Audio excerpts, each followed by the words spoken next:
मी पहिल्यांदा सरांना भेटले, बोलले. सरांनी असं सगळे म्हणायचे दहावी खूप अवघड असते, बोर्ड एक्झाम असते, पण सरांनी एवढं सुंदर समजून सांगितलं ना की असं वाटलंच नाही की आता नाही का एवढं काही अवघड आहे. सगळे म्हणायचे एक्झाम खूप अवघड असते बोर्डची, पण सरांचं एकच वाक्य होतं की तुम्हाला आयुष्यातले सगळ्यात इव्हन पहिलीपासून 10वी पर्यंत आहे ना सगळ्यात सोपे पेपर हे 10वी बोर्डचे जाणार. आणि सरांचंच म्हणणं खरं झालं.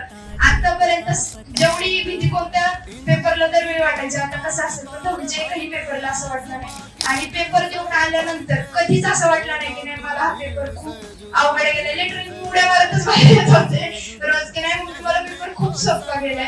आपल्या क्लासमधले सगळेच टीचर खूप सुंदर आहे. भोसले सर असतील, मोरे सर असतील, रणजित सर असतील, Amruta ma'am, Vaishnavi ma'am, Vaishali ma'am, सगळे खूप छान समजून सांगतात. आणि मंदार सरांकडे कोणत्याही सब्जेक्टचा डाऊट घेऊन जा, सरांनी तो क्लिअर केला नाही असं कधीच झालं नाही. सर हे ऑलराऊंडर आहेत आणि आपली सगळी फॅकल्टी खूप छान आहे. आणि त्यामुळेच मी आपल्या इंटिग्रेटेड बॅचेस तर सुरू झालं होतं.